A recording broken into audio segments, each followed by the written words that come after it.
Hello friends, I am Megha. Welcome back to my channel Bio Study Circle. In this video, I am going to explain transportation in animals.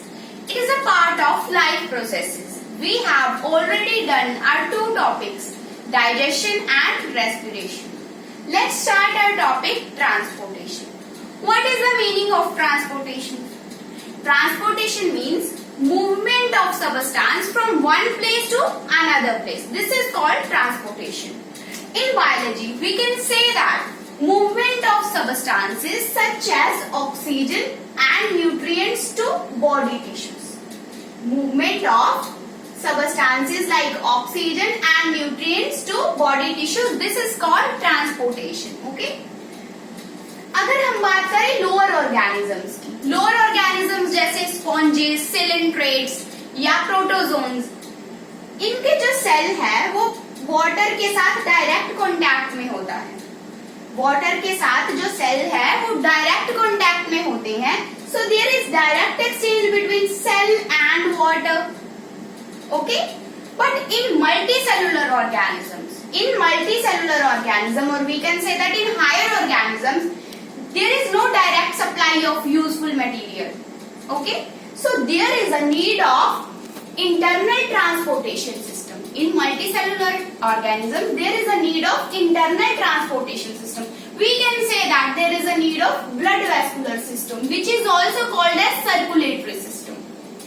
Okay, so what are the components required? What are the components of blood vascular system? कौन-कौन से components होते हैं blood vascular system में? There are three components of blood vascular system, and what are that? Blood vessels and heart. Blood vessels and heart. These are the three components of blood vascular system. Okay, so let's start with blood. Blood की बात करेंगे हम. जो blood है, एक normal adult person में 6.8 litre blood होता है. Okay, blood is also called as river of life. इसे रिवर ऑफ लाइफ भी बोला जाता है क्योंकि हमारे सर्वाइवल के लिए जितनी भी एक्टिविटीज होती हैं, ट्रांसपोर्टेशन मूवमेंट होती है, वो कौन करवाता है? ब्लड. इसीलिए इसको क्या बोल दिया जाता है? River of life. ओके, तो ब्लड में एक तो ब्लड प्लाज्मा होता है और एक ब्लड सेल्स होते हैं. ब्लड प्लाज्मा जो लिक्विड पार्ट है, फ्लूइड पार्ट है, उसे हम क्या बोलेंगे? Blood plasma. और ब्लड सेल्स को हम ब्लड कार्पल्स भी बोल देते हैं. ब्लड सेल्स को हम ब्लड कार्पल्स भी बोल देते हैं. ओके, तो तीन टाइप के ब्लड सेल्स होते हैं. कौन-कौन से?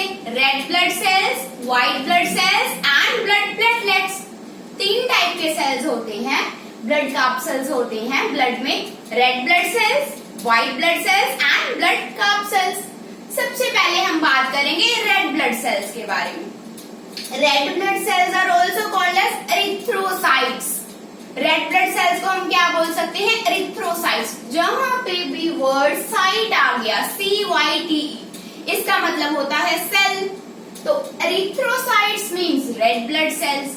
और इनकी शेप किस तरह की होती है? रेड ब्लड सेल्स की शेप किस तरह की होती है? ये सर्कुलर होते हैं, बाइकनकेव होते हैं. हम कह सकते हैं कि ये डिस्क शेप होते हैं. ओके, तो रेड ब्लड सेल्स की कौन सी शेप होती है? Disc shape. इनके पास, रेड ब्लड सेल्स के पास एक रेड कलर का रेस्पिरेटरी पिगमेंट होता है, जिसे कि हम हीमोग्लोबिन बोल देते हैं. हीमोग्लोबिन. ओके, क्या काम है इस हीमोग्लोबिन का? हीमोग्लोबिन जो है वो ऑक्सीजन के साथ कंबाइन करके उसको बाकी सारे सेल्स तक पहुंचाना हीमोग्लोबिन का काम होता है. और हीमोग्लोबिन किस में पड़ा हुआ है? ये पिगमेंट रेड ब्लड सेल्स में. ओके, और रेड ब्लड सेल्स का जो लाइफ स्पैन है वो 115 से 120 डेज का होता है. आफ्टर दैट ये डिस्ट्रॉय हो जाते हैं, और इनके डिस्ट्रॉय होने को हम क्या बोल देते हैं? हीमोलाइसिस बोल देते हैं. ओके, नेक्स्ट हम बात करेंगे व्हाइट ब्लड सेल्स की. अब रेड ब्लड सेल्स को हमने क्या बोल दिया था? एरिथ्रोसाइट्स. व्हाइट ब्लड सेल्स को हम क्या बोलेंगे? ल्यूकोसाइट्स. क्या बोलेंगे? ल्यूकोसाइट्स. उसकी शेप कैसी थी? मैंने बोला था डिस्क शेप है या सर्कुलर और डिस्क शेप है. व्हाइट ब्लड सेल्स की जो शेप होती है वो एमीबॉइडल शेप होती है, एमीबॉइडल, एमीबा लाइक शेप होती है। इनमें न्यूक्लियस प्रेजेंट होता है, जबकि जो रेड ब्लड सेल्स हैं ये डीन्यूक्लिएटेड होते हैं। और इनकी एमीबॉइडल, व्हाइट ब्लड सेल की जो एमीबॉइडल शेप है वो किसमें हेल्प करेगी, वो इसको कोई भी फॉरेन पार्टिकल आ जाए वो उसको एनगल्फ कर लेते हैं। ओके, जो व्हाइट ब्लड सेल्स हैं वो दो टाइप के होते हैं, ग्रैन्युलोसाइट्स और ए ग्रैन्युलोसाइट्स। कौन कौन से व्हाइट ब्लड सेल्स, ग्रैन्युलोसाइट्स और ए ग्रैन्युलोसाइट्स। अब ग्रैन्युलोसाइट्स में फर्दर कौन से आ गए, न्यूट्रोफिल, बेसोफिल, एसिडोफिल। ये तीन जो है न्यूट्रोफिल, बेसोफिल, एसिडोफिल ग्रैन्युलोसाइट्स आ गए। और मोनोसाइट्स और लिम्फोसाइट्स ये दोनों क्या आ गए, ए ग्रैन्युलोसाइट्स आ गए। अब मैं बात करूंगी न्यूट्रोफिल। न्यूट्रोफिल का क्या काम होता है, जब भी कोई माइक्रोब आ गया उसे इन्वेड कर लिया। न्यूट्रोफिल का क्या काम होता है, कोई भी माइक्रोब आया उसे इन्वेड कर लेते हैं ये। बेसोफिल, बेसोफिल होते हैं वो हेपारिन सिक्रीट करते हैं। हेपारिन का क्या काम होता है, जो हेपारिन होता है वो एंटीकोआगुलेंट होता है। सो न्यूट्रोफिल कोई भी माइक्रोब आए उसे इन्वेड कर लिया।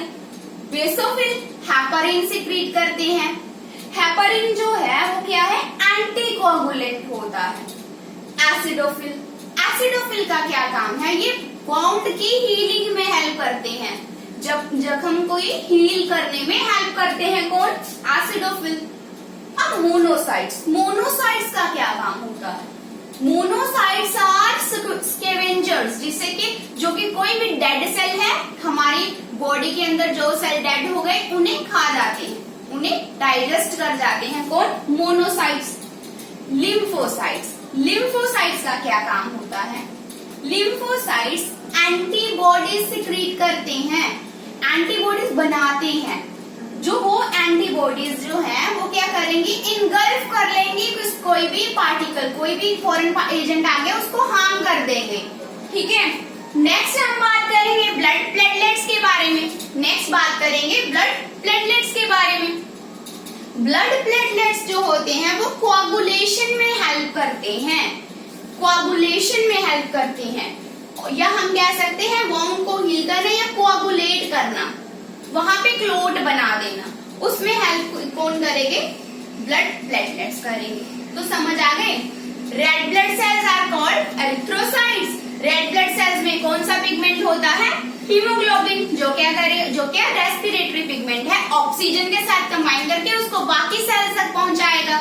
White blood cells, white blood cells amoeboidal shape होते हैं। इनकी टाइप्स भी मैंने पढ़ा दी, neutrophil, basophil, acidophil, monocytes, lymphocytes.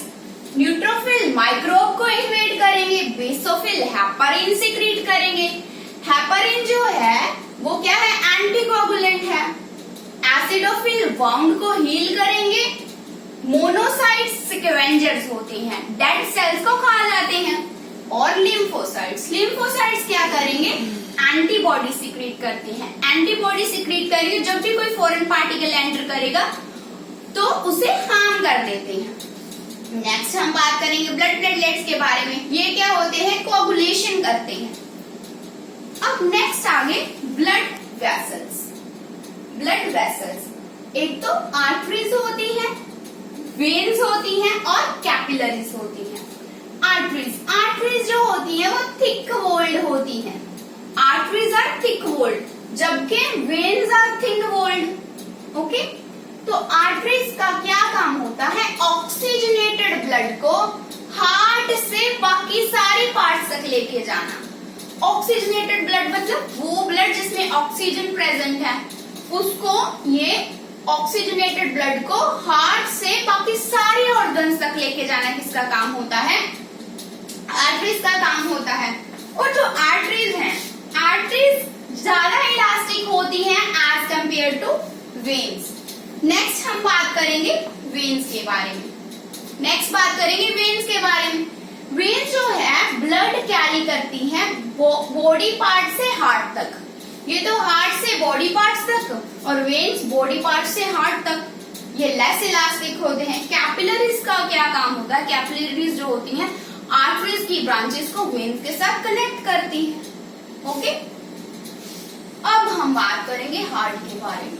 ये हमारा थर्ड, मैंने बोला था ना कि थर्ड कंपोनेंट हार्ट, इसके बारे में बात करेंगे। कहाँ पड़ा हुआ है हार्ट? थोरैसिक कैविटी में, between the two lungs. Thoracic cavity में पड़ा हुआ है हार्ट जो हमारा।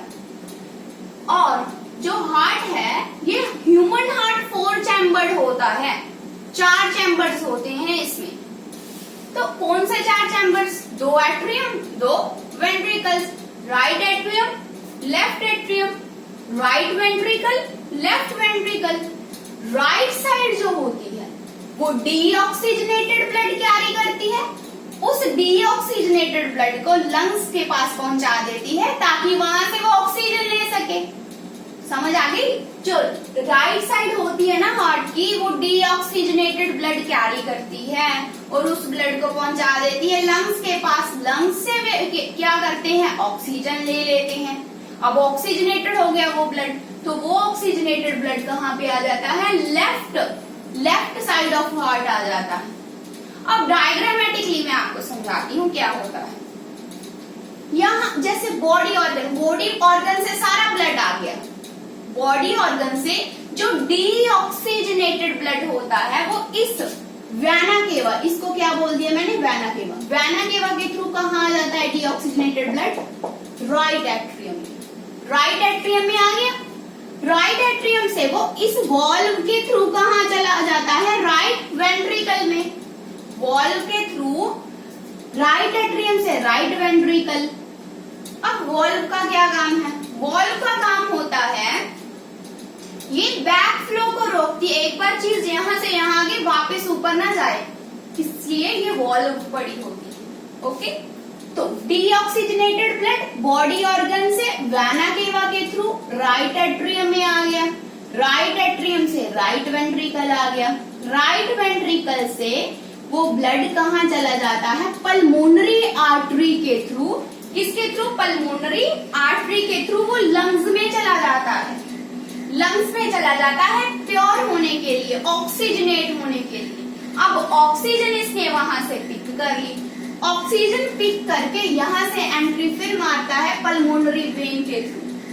पल्मोनरी वेन के थ्रू कहाँ जाएगा? लेफ्ट एट्रियम में। लेफ्ट एट्रियम से फिर कहाँ चला जाएगा? लेफ्ट वेंट्रिकल में। ओके, लेफ्ट वेंट्रिकल से फिर वो ऑर्टा में चला जाए। ऑर्टा के थ्रू कहाँ चला जाता है? ये बॉडी ऑर्गन्स में। अब ऑक्सीजनेटेड ब्लड ही जाएगा ना बॉडी ऑर्गन सब, तो फिर वो कहाँ चला जाता है? बॉडी ऑर्गन्स में। दोबारा से फिर समझाती हूँ क्या होता है। यहाँ से डीऑक्सीजनेटेड ब्लड जो है वैना केवा के थ्रू कहाँ आ गया? Right atrium. राइट एट्रियम से राइट वेंट्रिकल। राइट वेंट्रिकल से वो किसके थ्रू? पल्मोनरी आर्टरी के थ्रू लंग्स में चला जाता है प्योर होने के लिए। लंग्स में प्योर हो गया, फिर पल्मोनरी वेन के थ्रू यहाँ से आता है, एंट्री मारता है। यहाँ से फिर लेफ्ट एट्रियम में आ गया। लेफ्ट एट्रियम से लेफ्ट वेंट्रिकल से लेफ्ट वेंट्रिकल से ओर्टा के थ्रू वो सारे बॉडी ऑर्गन तक चला जाता है। ये सर्कुलेशन है। एक छोटा सा टॉपिक रह गया, ब्लड प्रेशर। ब्लड प्रेशर क्या होता है? Pressure exerted by blood on the walls of the blood vessels. Blood के द्वारा जो प्रेशर क्रिएट होता है, प्रेशर एक्सर्ट होता है ब्लड वेसल्स की वॉल पे, उसे हम क्या बोल देते हैं? Blood pressure. ब्लड प्रेशर बढ़ जाए तो हाइपरटेंशन, ब्लड प्रेशर कम हो जाए तो हाइपोटेंशन। ओके, अगर आपको मेरी वीडियो पसंद आती है then like it, share it and subscribe it, and don't forget to press the bell icon. Thank you.